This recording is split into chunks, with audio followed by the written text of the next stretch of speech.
Station, com todas as discussões sobre anime da semana para você ouvir aqui na Rádio Geek. Rádio Geek, apaixonados pelo que fazem.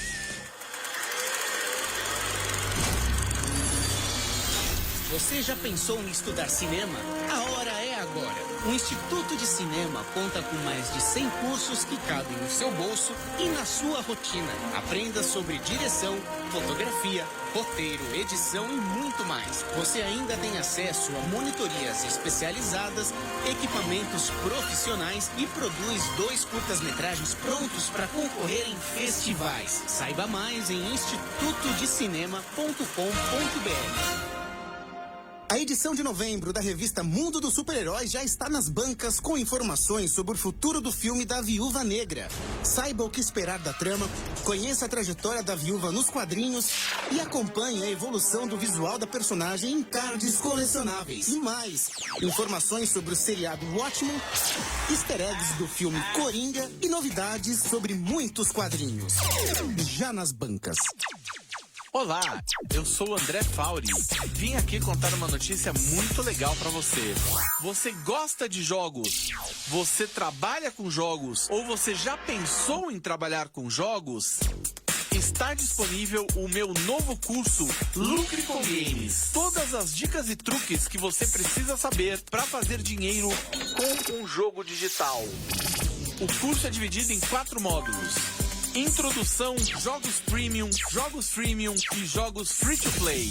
Acesse agora www.lucrecomgames.com.br para transformar o seu sonho em uma profissão. www.lucrecomgames.com.br. Venha conhecer o Império do Ar-Condicionado. Trabalhamos com todas as marcas que você precisa para sua casa ou sua empresa.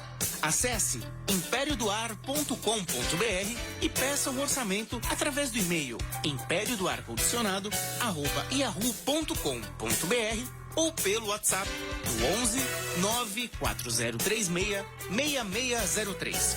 Especializados em ar-condicionado e limpeza de duto via robótica. Império do Ar-Condicionado, 11 94036 6603. Aí, meu, Rádio Geek está de volta, hein?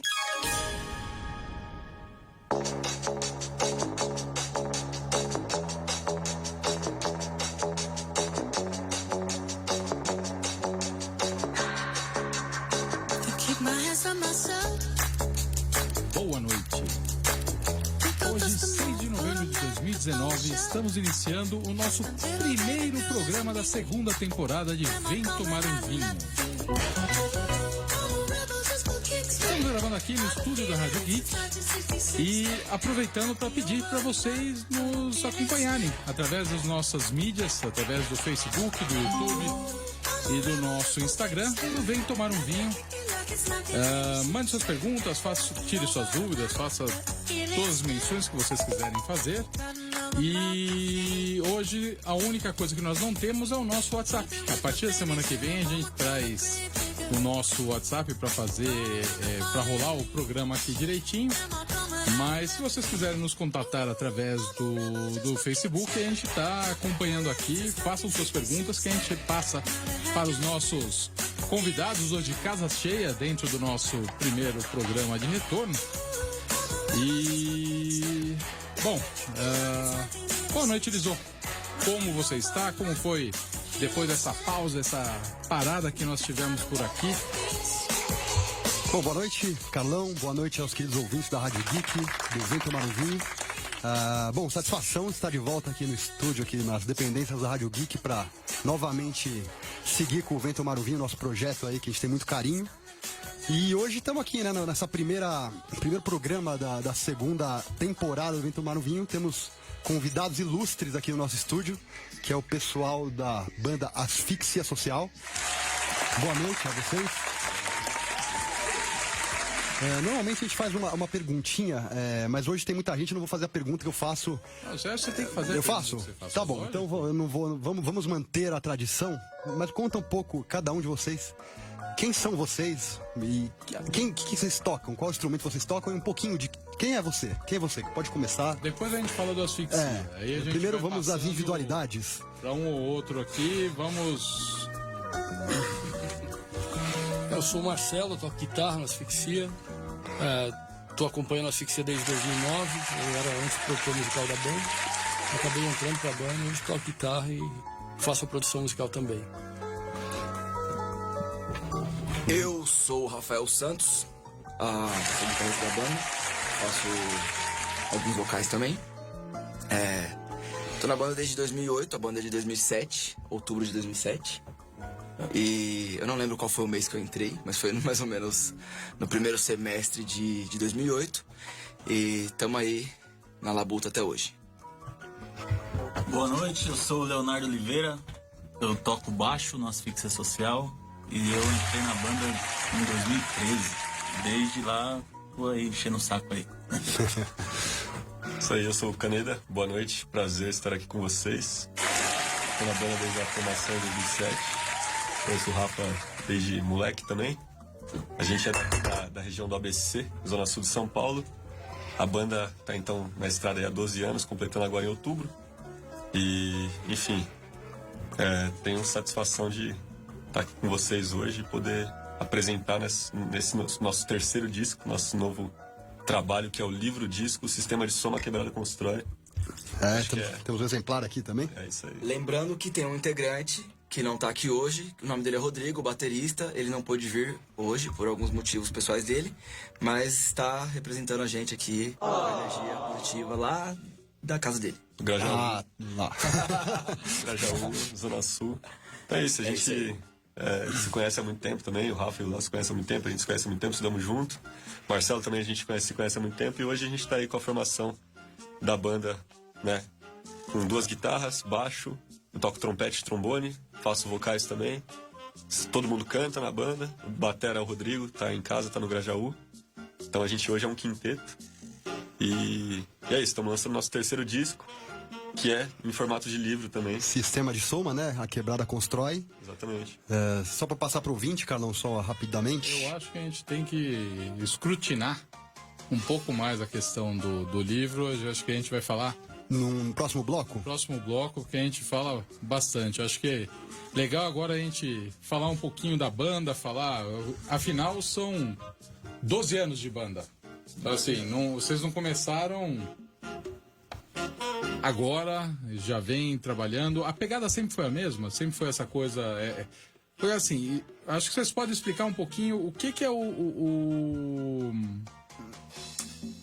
é que caminho que vocês seguem? Vocês têm essa mistura muito legal do ska, de punk... Hip hop. Mas, explica um pouco qual é a ideia, como surgiu e como vem acontecendo o Asfixia. Pô, a gente, na época que a gente ainda era adolescente, a gente gostava de muita música diferente, a gente ouvia muita coisa diferente um do outro, e ao mesmo tempo a gente queria colocar isso tudo num caldeirão só. E como fazer isso? Foi meio que natural, a gente tentou começar a misturar tantos instrumentos diferentes, né? Guitarra, trompete, enfim, percussão, e tentar fazer uma música que tivesse referência no rock, no hip hop e tal, mas que a mensagem da música fosse a principal identidade dela. Então, lá no começo, em 2007, surgiu de uma maneira espontânea, porque a gente ouvia muita música diferente, só que a gente queria trazer a mensagem e juntar todo esse pessoal de várias tribos, entendeu? Juntar o ouvinte do samba, do reggae, do punk, do hardcore, e sem querer querendo, a gente começou a fazer música misturada pra meio que passar uma mensagem e atingir públicos diferentes. E me conta um pouco as influências, assim, vocês têm algumas influências? Fala, pô, esses caras influenciaram a gente, essa banda. Tudo e um pouquinho mais. Tem um caldeirão ali. Bastante coisa.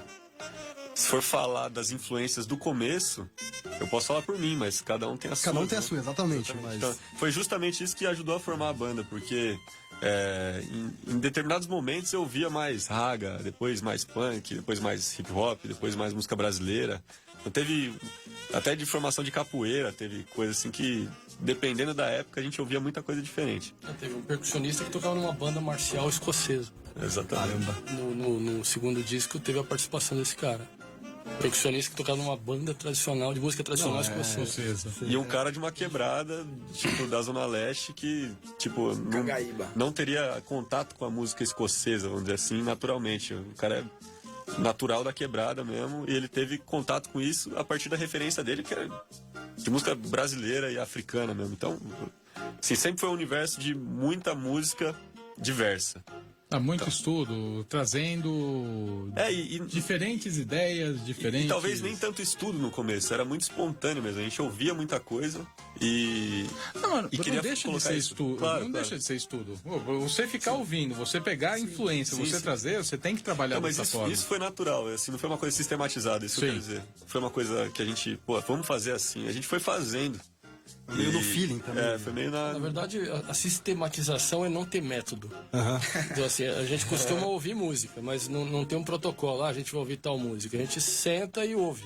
Tem dia que a gente está ouvindo o Elomar Figueira Melo, que é da Bahia, um compositor fantástico. Tem dia que a gente está ouvindo Rage Against the Machine. Tem dia que a gente está ouvindo arte popular. Tem dia que a gente está ouvindo Bocato. Então, assim, não tem um regramento. Até pra gente conseguir fazer uma música que a gente consiga materializar uma música com os conceitos que a gente acha interessantes. A gente está num país pluricultural, plurirracial, então é interessante que a música seja plural também, né? Que a grande dificuldade é você se enquadrar em determinados rótulos que pra gente hoje já não satisfazem mais, já é pouco pro que a gente quer propor. Sim. É meio pretensioso, mas eu acho que é o único jeito de fazer música hoje, seja lá que artista for, né? Você tem que ter esse atrevimento de querer ir um pouquinho além da barreira estilística. Um rótulo, né?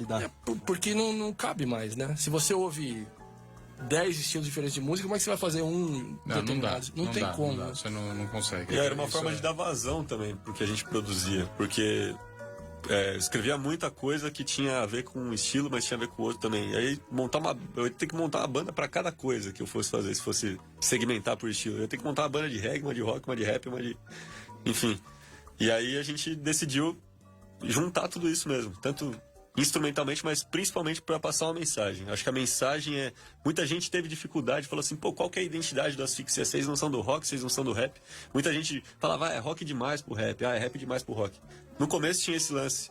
Até hoje ainda tem gente que tá conhecendo a banda que tem uma dificuldade de falar... muito rock and roll pro punk.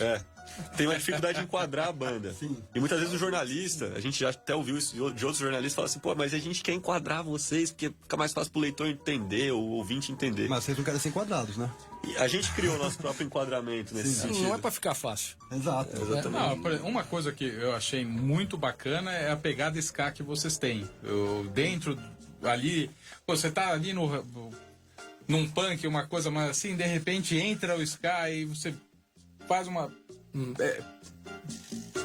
Eu, pelo menos, eu achei muito bacana. É algo bem diferente e que vale a pena as pessoas procurarem, ouvirem, tentarem manter a mente aberta para esta base. Espera aí que a gente vai... Só quero sentir o cheirinho. Então vamos lá. Deixa eu só aproveitar que era o que eu estava esperando aqui para fazer um brinde. Um brinde? Peraí. Agradecer a presença de vocês aqui. Nosso primeiro programa da segunda temporada.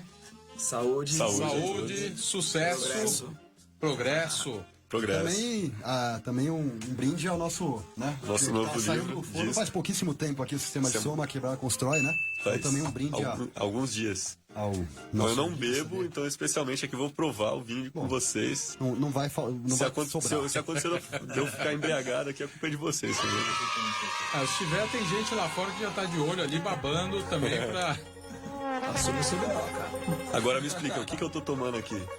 Pra quem não entende de vinho. Rapidinho, vai lá. Estamos aqui com um Pinot Noir nacional. A gente estava falando muito aqui em off aqui de vinhos franceses, Pinot Noir poderia ser de lá, teoricamente, mas a gente está tomando um Dádivas, é um Pinot Noir da Nídio Carraro, que fica, o terroir deles fica em Encruzilhada do Sul, no Rio Grande do Sul. E a gente já trouxe alguns outros programas, mas eu achei até bacana, Carol, porque a gente está falando num som de peso e estamos tomando um vinho leve para fazer um contraste, né? Uma coisa bacana aqui, uma harmonização aí com o som do Asfixia Social, que a gente vai ouvir algumas em breve aí nos intervalos. E é basicamente isso, né? Um Pinot Noirzinho leve, gostoso, nacional. Desce bem. A gente tem que também, né? Mostrar as coisas boas que a gente tem no Brasil. Sim. Só aproveitando para falar, falamos de Facebook, você pode colocar, temos aqui a pessoa que já participou daqui, que tava falando que tava sentindo saudade nesse um mês que a gente passou fora e que tá nos infernizando um pouco aqui também. Lembra do Cado Santos? Lembro, ou se lembro. Então, Quem degustou o Guaraná com a gente aqui? Exatamente. Estamos na degustação de Guaraná com ele. Ele tava falando que hoje é dia de 4 convidados, que a gente vai ter um baita preju. Vem de lá, e ele tá falando que tecnicamente a Fanta Uva pode ser analisada e degustada como espumante. Acabou de fazer essa pergunta. Olha lá. Eu acho Responda, é a pergunta vindo dele. Bom, eu diria que é um excelente exemplar de algo que contém uva fermentado. Então eu diria que acho que deveria fazer essa degustação ao vivo com o Cado aqui, convidá-lo para fazer. Que ele é um especialista, o refrigerantólogo, como ele diz. E... Não é isso, refrigerantólogo? Refrigerantólogo. E aí ele tá falando, ó, se é possível fermentar um glupes de uva e transformar isto num vinho... Isso eu vou ter que pensar um pouco, Carlão. Eu não sei o que é glupes de uva. Por isso eu vou ter que investigar aqui, a gente falar no próximo bloco, talvez. Ele perguntou se o cara que cuida da produção ali do Alídio Carraro, não, do vinho do Alídio, chama Jesus. Não que eu saiba. Eu também não disse isso daqui. Depende da sua crença. Exatamente. E ele tá perguntando se esse daqui foi o que ele tomou aqui. Não, Cado, não foi quando você veio aqui, você não tomou esse daqui, não. Foi outro. A gente... Não foi o... o Le Chapitre? Acho que foi o Le Chapitre. Eu acho que foi o Le Chapitre. A gente pode tirar limpo isso aí também. Pra gente dar uma olhada. Mas obrigado por você ter mandado esse monte de comentário aqui. Você veja que tem gente assistindo, ou seja, já é alguma coisa. Estamos aqui entre os primeiros colocados do Ibope. Vamos entrando. Afinal de contas, a gente vinha numa pegada, então vamos retomar entrando com grande estilo. Que horas são? São 8h24 agora, 8h24. Vamos tocar a primeira música deles, Pazotto? Tá direitinho? Então vamos lá. De primeira música aqui de Asfixia e já a gente volta. Aproveite, mande suas perguntas pro nosso Vem Tomar um Vinho e vamos pra música agora.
voltamos agora para o nosso Vem Tomar um Vinho. Depois de ouvir aqui a nossa primeira música do Asfixia, vamos falar um pouquinho do livro, qual foi a ideia, como vocês bolaram essa questão do livro-disco, onde o pessoal pode achar. E eu, na realidade, já jogo uma pergunta depois pra gente falar. Vocês basicamente lançaram esse disco na Europa, né? Sim. Foi lá. Foi o lançamento, não sei, pode falar oficial, não oficial, como foi. Aí depois eu quero conversar com vocês um pouquinho sobre essa experiência lá. Como foi esse, o quê? Um mês? Um mês. Quase um mês de Europa, tocando em inúmeras cidades, inúmeros países, falar um pouquinho dessa experiência e da receptividade do pessoal pela música de vocês, ou seja, é uma banda brasileira que está chegando lá para apresentar a sua produção, a tua arte e como é que foi a receptividade do pessoal. Mas vamos falar primeiro do livro. Então, eu fiz uma brincadeira aqui com o lance do Ibope, né? A gente está em determinada posição do Ibope e uma coisa que eu sempre tenho repetido para a molecada nas escolas é que, assim, tudo que tá vindo da grande mídia, tudo que tem vindo da grande mídia nas últimas décadas, né? Enfim, tudo que a gente recebe, geralmente esse padrão é muito burro. Então esse padrão tem emburrecido também as pessoas. Então, assim, eu acho importante ter a mídia alternativa, e hoje cada vez mais fortalecida, por mais que pareça pequena e esteja um pouco mais distribuída, esse tipo de comunicação esteja mais distribuído, acho importante ele existir porque justamente traz uma informação diferente. Pelo menos o ouvinte, o leitor, tem um contraponto. Não, e acho que você tem que buscar isso daí. Nesse momento onde a gente vive tanta polaridade, tanto extremo, seja de um lado, seja do outro, você precisa buscar essa informação para você montar o teu raciocínio, a tua forma de pensar, o teu direcionamento dentro de tudo aquilo que você faz. Sim, e a gente é uma banda que nunca teve espaço na grande mídia. A gente já sabia disso quando a gente montou a banda com esse nome, Asfixia Social. Era a vontade de passar a mensagem que eu falei, que traz a identidade da banda, uma vontade de denunciar os problemas que a gente vive no Brasil. Então a gente tem um país de uma colonização aí que praticamente deixou várias sequelas, vamos dizer assim, vários buracos na nossa história. Deixa, né? E a gente hoje vive essa consequência, esse caos. O colonizador, né? Exatamente. Esse caos que a gente vive, ele é decorrente de vários problemas e de conflitos sociais e de conflitos de interesse. E então a gente sabia que a gente não teria espaço na grande mídia justamente por denunciar isso. Então a gente buscou as mídias alternativas. É claro que a gente nunca negou os espaços abertos, mas a gente sabia que esses espaços seriam escassos e difíceis, né? Reduzidos. E então a gente, como uma banda independente, verdadeiramente independente, a gente passou a ter que fazer parte da produção de todos os processos da banda, desde o show até os festivais que a gente organiza, até o disco que a gente lança, o selo onde a gente grava, toda a produção mesmo. Então esse livro-disco, ele é o amadurecimento da banda aí. Quando eu digo amadurecimento, é do processo mesmo, de 12 anos fazendo música e tendo que gravar, produzir, mixar, organizar os shows e distribuir o material, fazer chegar nas pessoas. Essa é a grande dificuldade. Então, o livro-disco surgiu nesse contexto da gente tentar expandir ainda mais a mensagem pro jovem que muitas vezes não tem acesso à música independente. Então ele é tudo muito massificado. Massificado dentro das rádios, dentro de toda essa base. Se você não tem alguém que tem um pouco de dinheiro para te dar o apoio, né? Então as gravadoras que vão colocar ali, que vão te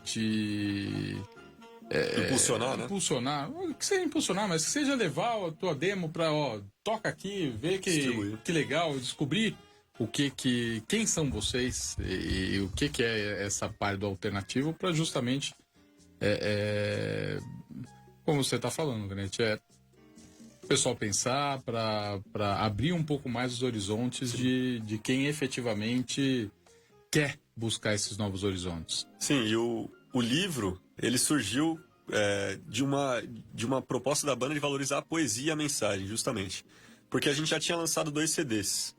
Então, no CD, o encarte do CD, ele é muito miudinho, as letras ficam ali de segundo plano, vamos dizer assim. Suporte não favorece, né? Nem a arte gráfica e nem o conteúdo escrito. Né? Então, existiam alguns convites para fazer palestra em sala de aula, porque os temas da banda abordam questões históricas também do país e de toda a região que a gente vive e tal.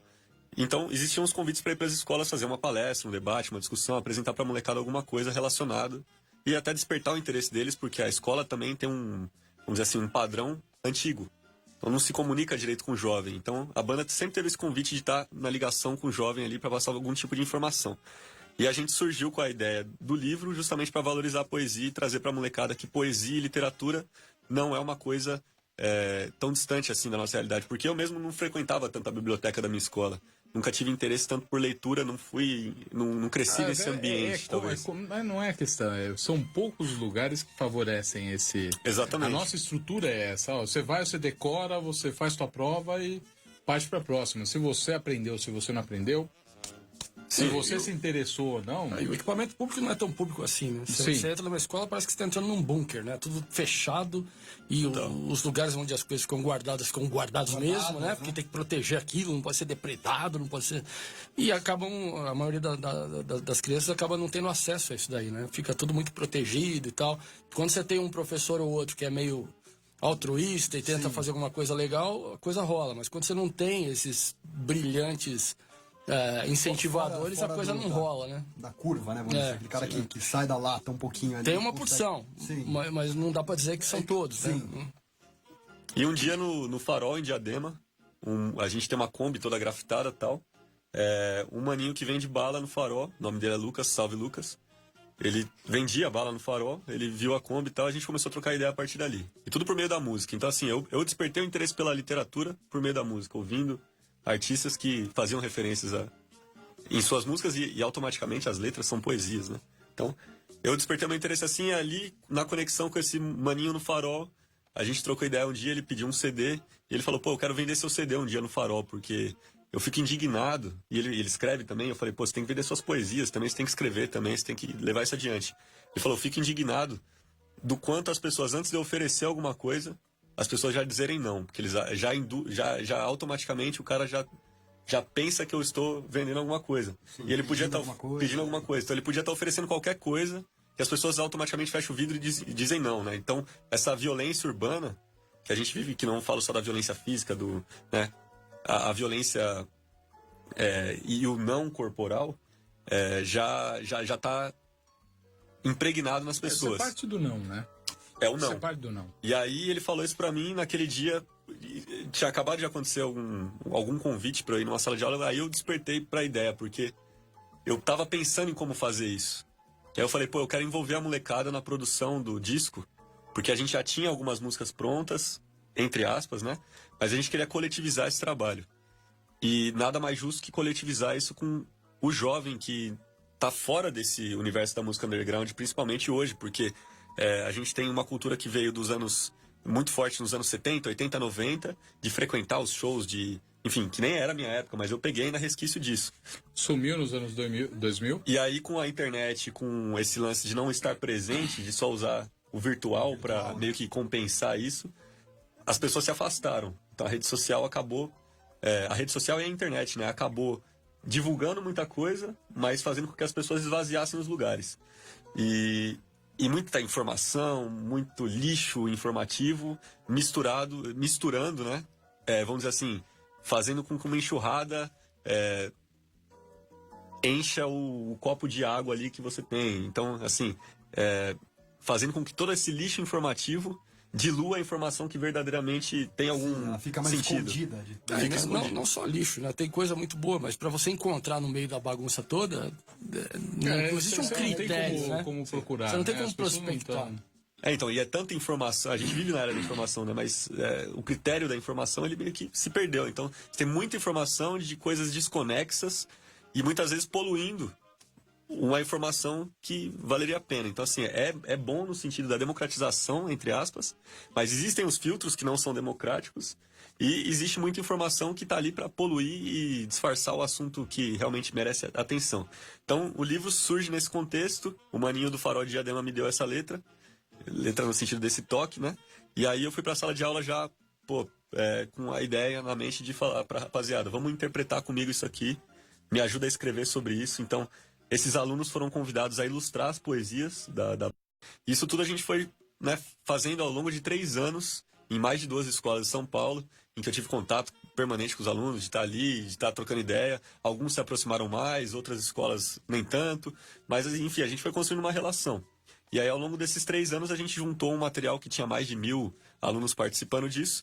E a gente decidiu lançar o livro-disco no sentido de, como fazer esse jovem que cresceu sem o contato físico ali tão intenso quanto a gente tinha na nossa época e sem o contato com a música, né? Sem o contato com vamos dizer assim, com a música underground tão forte quanto a gente teve talvez nos anos 70, 80, 90 e fazer ele entender que existe um meio de comunicação de massa, mas existe um meio de comunicação marginal.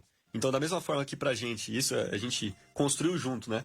Da mesma forma que existe a literatura marginal que se fala muito hoje, a poesia marginal, que é a poesia não elitizada, etc e tal, que a gente, quando eu falo gente no sentido de povo, é capaz de produzir, essa literatura marginal, essa poesia marginal, elas dependem do meio de comunicação marginal.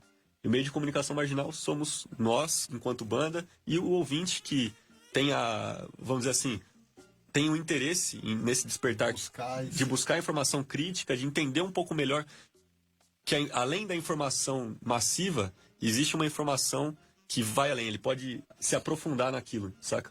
E aí, a partir desse meio de comunicação marginal, ele entender que a gente pode fazer um contraponto à grande mídia e tá discutindo, fazendo contrapontos informativos. E não só isso, né? No caso do livro, o aluno de escola pública é o protagonista também. Sim. Então não é um livro simplesmente um material produzido pela banda, é um material produzido pela banda e pelos alunos das escolas que puderam participar da atividade. Sim. Então aí a gente evoca até alguns teóricos interessantes aí, que a gente está realmente colocando o foco nos protagonistas, né? Quem é que está fazendo essa obra, né? Não é só a banda, tem uma porção de garotos. Garotos que produziram, mais o pessoal que também acabou ajudando a produzir esse livro de qualidade para as pessoas buscarem, para as pessoas incentivarem, para trazer essa informação e um pouco de uma cultura que não necessariamente é a que você está acostumado naquele momento. Que muitas vezes não conhece, porque existe um buraco entre a comunicação da escola e a linguagem da molecada. Sim. Então, assim, essa é uma dificuldade, por isso que tantos professores que levaram isso adiante também, viam a importância do projeto no sentido de... Para se aproximar. Para aproximar e fazer eles entenderem que eles têm esse papel de protagonista. Tanto como comunicador, mas como para descobrir o que existe ali, porque muitos deles não conhecem. Então, assim, a gente está fazendo vários shows em escolas agora, lançando o livro, e muitos meninos que já tiveram em alguns shows, promovidos pela prefeitura, ou eventos na quebrada e tal, eles falam, o primeiro show que eu venho na minha vida, porque assim, ele nem entendeu que aquilo era um show de verdade. Porque ele sabe que aquilo ali era uma promoção que veio de cima para baixo. Quando ele vê uma coisa horizontal, sim, ele entende que, eu faço parte disso aqui, cara. E aí ele entende que aquilo é diferente no sentido de... tudo que está sendo promovido pela grande mídia hoje no Brasil, principalmente, eu digo, com relação ao entretenimento, é um tipo de produção cultural que não tem... Desculpa, a maioria não tem profundidade alguma, não te traz nada.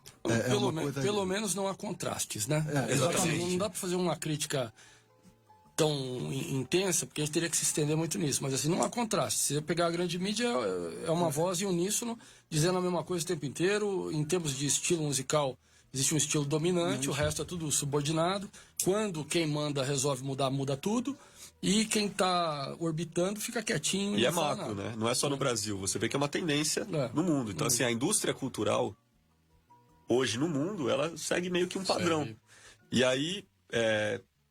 dá a impressão que o artista que vai na contramão disso, ele nem existe, porque a grande mídia muitas vezes nem divulga isso. Sim. Então, assim, ou você existe porque você é muito conhecido, ou se você é pouco conhecido, você inexiste. Então, esse trabalho de 12 anos, ele não existiria para muita gente. Então, nossa intenção com o livro, além de expandir a mensagem para dentro das escolas e falar, hey, a poesia está dentro da música, a música é diversa nesse sentido de aproximar os públicos, mas principalmente falar, a gente está comunicando uma mensagem. Essa mensagem vem da nossa indignação com os problemas sociais, com os problemas que a gente vive, não só no Brasil, mas colocar o jovem em contato com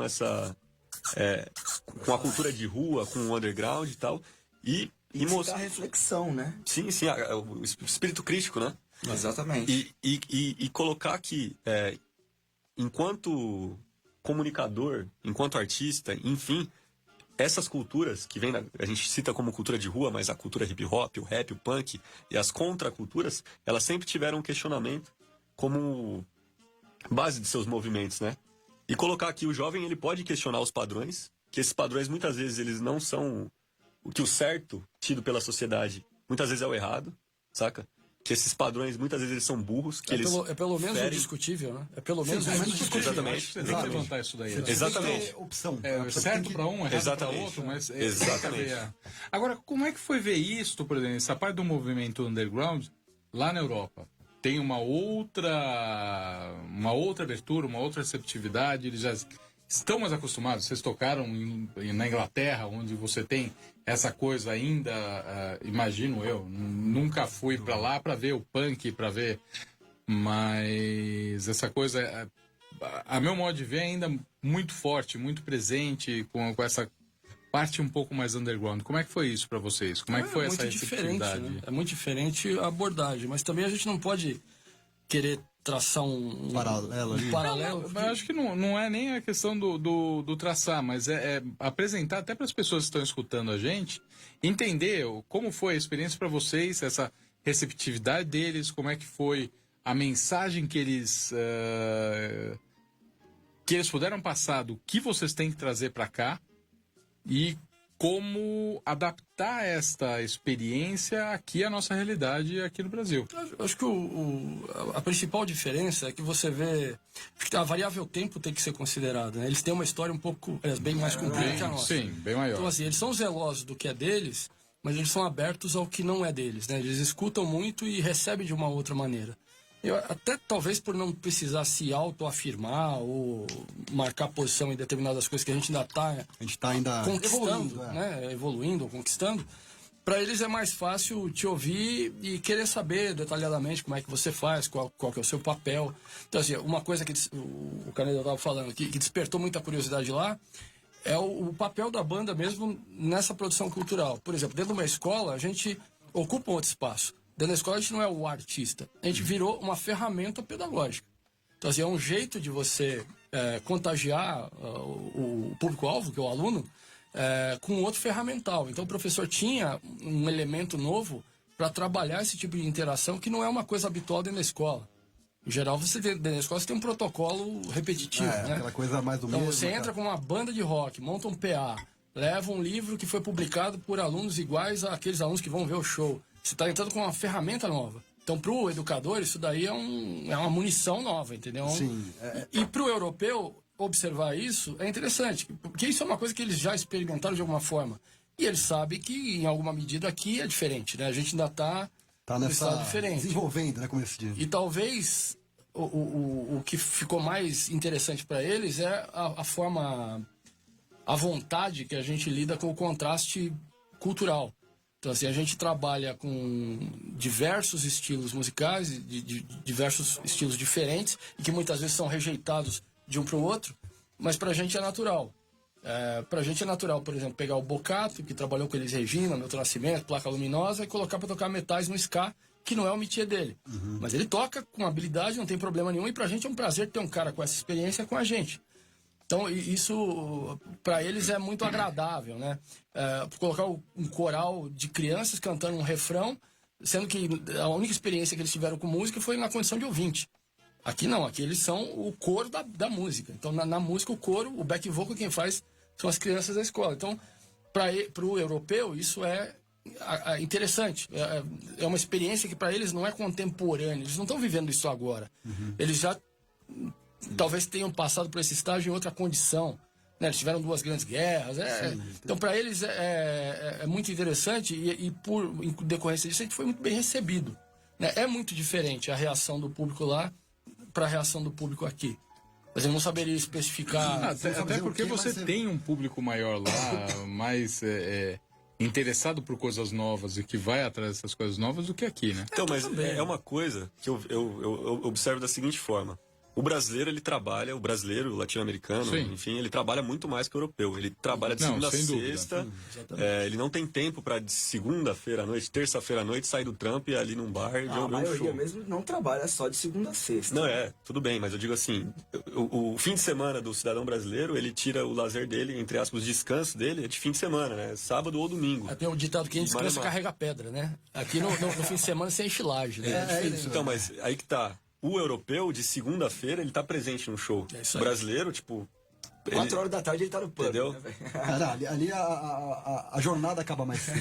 Ele tem essa... Como a sociedade civil deles é mais evoluída no sentido de... Né, mais organizada no sentido de direitos trabalhistas, salário, menos pobreza, menos ameaça ao cara que vai ficar desempregado. O cara não se sente tão ameaçado se ele ficar desempregado, porque ele tem um pouco mais de, vamos dizer assim, de estrutura. Sim, o próprio governo, né? Exatamente. Vem do próprio governo, mas vem da estatística dos países que tem menos desemprego. Então o cara se sente menos ameaçado de ficar desempregado. O brasileiro que... Ele realmente está menos ameaçado, né? E aí o cara que pega o busão aqui no Brasil, 4 horas da manhã, e que volta para casa quase 10 horas da noite, que passa metade do dia dele no transporte público, ele não tem condição de sair do trampo e fazer qualquer coisa, né? E de fazer qualquer coisa. O lazer do cara é no transporte público no iPhone. Exatamente. Basicamente ali que tá o lazer. Né? E aí de fim de semana o cara quer descansar, muitas vezes ele não tem tempo de sair, sacou? Se ele não trabalha de fim de semana, se ele não faz uma jornada maluca de madrugada, etc e tal. Mas assim, a maior parte do povo brasileiro não tem esse tempo de nem a grana para dedicar à cultura.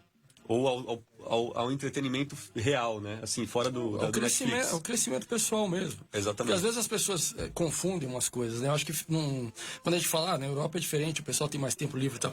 Lá eles já atingiram, até em virtude do tempo, eles já atingiram um patamar de condição social diferente do nosso. Eles têm mais história, eles já passaram por etapas que a gente ainda está passando por elas. Então, eu acho legal colocar isso dessa forma, porque o Brasil não é um país atrasado. O Brasil é um país que está em desenvolvimento mesmo. Então, assim, essa questão do costume, inclusive da gente avaliar o que a gente está passando, deve ser exercitado o tempo inteiro. Por exemplo, quando alguém reclama da violência. Não, eu fui assaltado por um menino de 14 anos. Pô, você foi assaltado por um menino de 14 anos, que mora na periferia, que passa o tempo lá sozinho, porque os pais estão trabalhando para fazer com que ele possa morar lá, porque numa região mais central ele não pode. Então, assim, essa condição é imposta. O cara fica lá e ele vai seguir modelos. Quem é o modelo? A mãe, o pai? Não, a mãe e o pai estão trabalhando, cara. Estão passando 5 horas no busão. Então, o modelo lá é quem está lá ocioso, fazendo, sabe-se lá o quê. Exatamente. Então, assim, ele conhece aquele modelo. Você quer que isso mude? Você tem que levar um modelo novo. Você criar uma condição do pai e da mãe ficar lá. Na Europa, os caras já fizeram isso há tempos atrás. Então, assim, a gente tem que ter essa clareza para não achar que a gente é o patinho feio da história. Sim. Porque não é. Não, a gente está só... A gente, na verdade, tem que tomar as rédeas do processo. Pô, vocês estão aqui com um programa que trata de vinho. Não é um costume no nosso país consumir vinho. Eu consumo vinho porque o meu pai era português e eu desenvolvi o hábito. Mas não é comum. Você vai pro bar e toma cerveja. Sim. Agora, por que não a gente trabalhar isso para as pessoas terem acesso e optarem? Não, eu prefiro vinho. E ver que não é um bicho de cabeça, que não é uma coisa que você tem que precisa grande erudição para consumir vinho. Precisa ter acesso ao vinho. É isso. Né? Então o vinho tem que ter um preço pagável e você tem que ter informação suficiente para escolher o vinho. Então, da mesma forma que os serviços públicos, né? Então, essa questão da banda ser entendida lá com um pouco mais de clareza também se deve ao fato de que as pessoas lá são muito bem informadas também sobre o que está acontecendo aqui. Claro, tem muita gente que não sabe o que está se passando aqui, que nem sabe o nome da capital do Brasil. Mas tem muita gente que estava presente nos shows, que é um público que conhece sobre a política brasileira, sabe o que está acontecendo aqui, sabe de todos os problemas que a gente está enfrentando e que vê, tipo, o nosso trabalho e fala, pô, isso aqui tem ligação com a realidade deles lá. Entende a realidade brasileira, entende que a nossa arte saiu daqui. Que é legal. Eles nos cobraram várias vezes, por que vocês fizeram isso? Mas não foi a gente, cara. Exatamente.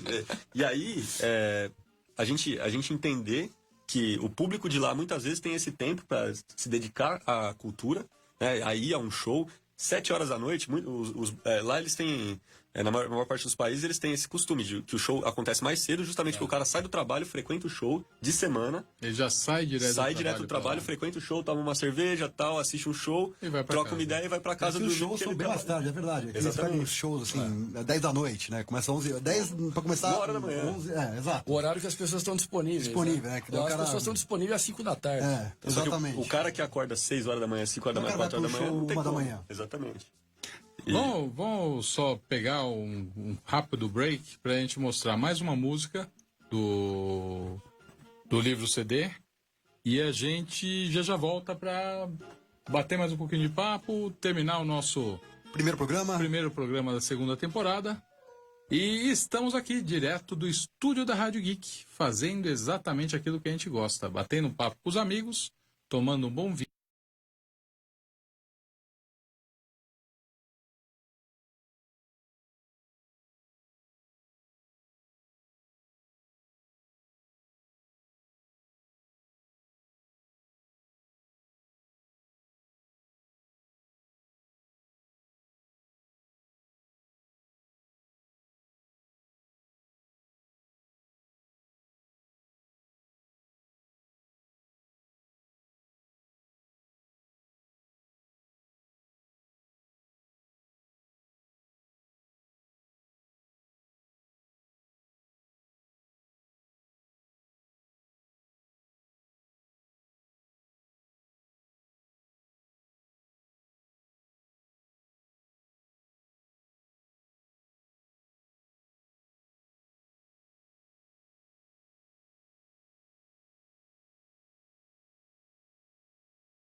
Estamos de volta aqui para nosso último bloco do nosso programa, para bater mais um pouquinho de papo com o pessoal da Asfixia Social. Hoje a gente encontra o livro, já vamos falar agora, a gente fala no final de novo para o pessoal saber também. Explica um pouquinho, já falamos do livro, de como foi feito, tudo, mas... Certo. Não, o massa do livro é que ele, assim, ele tem 58 páginas, né? É um disco-livro. É um livro-disco, né? Um disco-livro. Ele vem com o CD dentro. Então, tipo, pra quem tá vendo aí, tem as ilustrações, tem várias histórias. A gente conta a história de como o livro foi feito, né?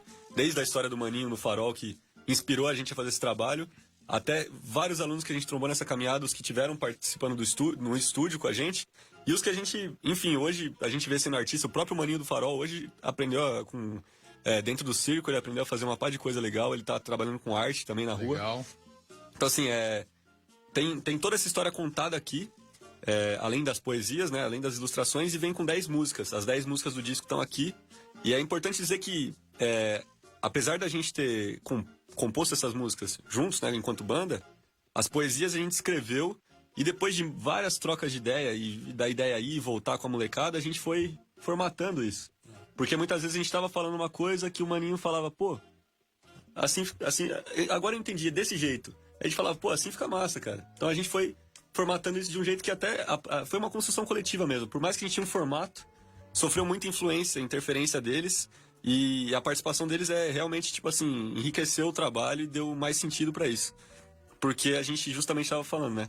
O jovem hoje tem essa dificuldade de conhecer o mais antigo, e o antigo o mais velho tem dificuldade de entender o jovem. Esse diálogo muitas vezes foi rompido na história recente. Então a gente está tentando trazer uma música que a gente conheceu há 2 décadas atrás, 3 décadas atrás, para nossa realidade, e colocar o jovem em contato pelo menos com isso, para que ele entenda que, pô, existe um outro universo da música, paralela ao que tá no hype, tá na grande mídia. E um processo que não é o costumeiro, porque realmente as atividades foram feitas nas escolas, houve um feedback, a gente readequou uma porção de coisa, mas a gente não tornou isso fácil, banal, para que eles entendam. A gente continuou levando a mensagem, adequando, usando a interferência deles no processo, mas não deixando de lado de colocar argumentação e levar o que a gente acha que realmente precisa ser levado. Exatamente. A gente não avacalhou a linguagem para que eles pudessem entender. A gente criou um processo para que eles pudessem entender. Participar e mas participar não. Exatamente. Como protagonista. Como protagonista. Eles estão acostumados com a linguagem avacalhada, né? Mas não quer dizer que eles não tenham capacidade justamente para entender uma coisa que é mais complexa, e assim, a questão de incitar justamente a reflexão e o questionamento, e é bem simples, na verdade, né? É que eles não estão acostumados. Não estão habituados só. Muitos, né? Porque assim, é interessante, cara. Dependendo do lugar que a gente foi, que os alunos têm mais contato com a arte, com a cultura, com a literatura, a gente viu aluno de 3ª série, né? Criança mesmo, assim, dando pau em adolescente, em interpretação de texto, e na mó quebrada, velho. Então, tipo assim, você vê que ali realmente é escasso. A gente tava falando da Europa, né? Aqui tem várias quebradas que a gente tava aqui, cara, que é tudo escasso mesmo, e que o acesso é restrito a qualquer tipo de coisa que não seja a presença repressiva do Estado, né? Então, ou do crime, né? Mas a gente vê, por meio do contato com a arte, com a cultura, com a literatura, uma molecada muito evoluída, vamos dizer assim, intelectualmente, e a gente vê eles entendendo isso aqui, que não é complexo, né? Não é nada demais, mas assim, dando pau em aluno do ensino médio de outras quebradas que não tiveram contato com um professor que muitas vezes levou uma informação diferenciada. Então, é muito louco esses contrastes. O quanto, às vezes, um trabalho de um professor, de uma banda, de um artista local, de um cara que era da escola, que tem uma interferência naquela comunidade, quanto aquilo serve de referência para a molecada se descobrir mais sobre a cultura local, entendeu? Se desprender da grande mídia e do hype que é hoje a rede social. Porque hoje todo mundo é artista.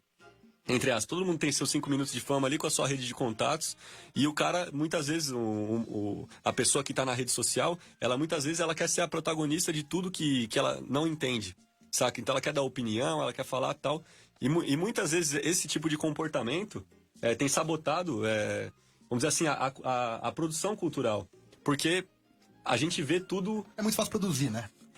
E a produção... Você faz um story, você tá produzindo alguma coisa ali. E a produção hoje é atropelada. Tipo assim, a coisa de um ano atrás já é velha, sacou? Então, assim, efêmera, né? a gente tá tentando criar essas conexões, olhar no olho, fazer a molecada sentir o som, ver que, tipo, aquilo ali não é de hoje. Já existia antes da gente vir e vai continuar existindo, que essas pessoas podem continuar fazendo.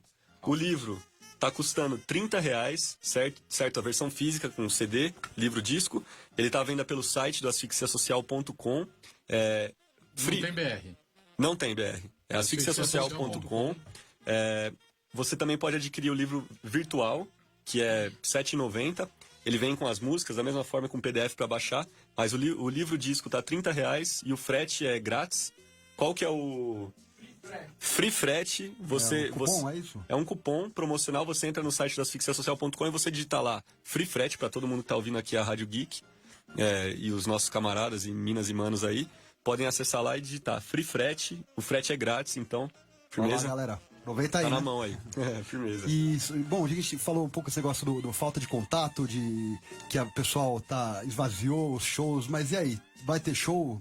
Tem coisa aí programada? Como é que tá a agenda de vocês? Tem. A rapaziada que não para, mano. A gente sempre tá em atividade. Então, vocês mencionaram a questão da Europa. A gente acabou de voltar da Europa de 15 shows. A gente chegou já metendo bronca aí no interior de São Paulo, fazendo várias paradas com vários artistas de cidades do interior. E aqui em São Paulo vai rolar o festival dia 1º de dezembro, rola o Festival da Rua pra Rua, que celebra 12 anos da Asfixia Social. A gente vai estar lá com várias bandas de São Paulo, da região metropolitana, que fazem parte da nossa história aí. É um festival totalmente independente, vale a pena quem estiver conectado aí conhecer e participar. Onde que rola ele? Vai ser no Tendal da Lapa, dia 1º de dezembro. E vamos que vamos. A gente se vê lá nesse e nos festivais aí ao redor da região. Quem tiver também a fim de chamar a gente, dá um salve, Asfixia Social. Tem a agenda completa no site. Beleza, procura lá no www.asfixiasocial.com que tem toda a agenda lá dos shows e os contatos, cara. Chama a gente que a gente vai. E é isso. E vieram. Vieram, né? A gente chamou, eles vieram. Vieram tomar um vinho com a gente tinha aqui. Combinado no meio da nossa pausa. Seguramos os caras para eles voltarem aqui quando a gente retomasse a próxima temporada. Estamos terminando já. Já está batendo o nosso horário. Queria agradecer a vocês por terem vindo aqui. Eu acho que o bom sempre quando o programa sempre dá a sensação de que a gente tem muito mais para falar. Se precisar de mais umas 2 horas para bater papo aqui, mas essa é a ideia. A ideia é a gente trazer os amigos para entrarem aqui ou em qualquer lugar onde a gente esteja, sentarem, baterem um papo, contarem um pouco da sua história, tomando um vinho, para que a gente possa sempre aproveitar, curtir bastante essa ideia. Como você falou, para abrir um pouco mais, para as pessoas verem que o vinho não é só a questão de restaurante, ou quando você está numa empresa, ou quando você está... Cara, você abrir, você curtir com os amigos e aproveitar cada vez mais. Ouvindo hip hop, eu adoro ouvir o hip hop tomando vinho. Tudo aquilo que você quer. Tomar no copinho de plástico como o Luiz estava tomando. Cara, não tem taça. Vamos tomar no copinho de plástico. Vai no gargalo. Não, a gente não pode... A gente não pode... Toma o meu, viu? Tomar no copinho de plástico. Então, beleza. E a gente não pode perder isso. Você entra com a última música rapidinho, a gente vai se despedindo. Obrigadão, galera. Vocês. Nós que agradecemos. Demais. Sigam a gente. Obrigado pela retomada aqui do nosso... Sigam a gente nas redes sociais. Eu falei tanto das redes sociais, mas elas são importantes. Tem todos os clipes desse disco aqui, eles estão sendo lançados no youtube.com/asfixiasocial, já estão lá. Segue a gente, curte aí as músicas, divulga. Os ouvintes entendam, somos todos o meio de comunicação marginal. Todos os programas de rádio independentes, todos os meios de comunicação independentes, eles são meios de comunicação paralelos à grande mídia. É muito importante que a informação chegue às pessoas que não têm acesso. Seja essa pessoa seu parente, seu amigo, enfim. Faça, até você mesmo, mas faça com que a informação chegue. Se você curtiu uma informação que você sabe que ela não tem um impulsionamento lá de cima, velho, empurra pra frente, mano, que essa informação pode ser importante pra alguém que tá lá. Sacou? Valeu, Perfeito. valeu. Fechamos com essa mensagem, essa mensagem que eu acho que é muito legal, muito importante. E semana que vem estamos de volta. Estamos aqui no Vem Tomar um Vinho, aqui gravando nos estúdios da Rádio Geek. E semana que vem estamos de volta. Até mais, Carlão. Até mais, abraço.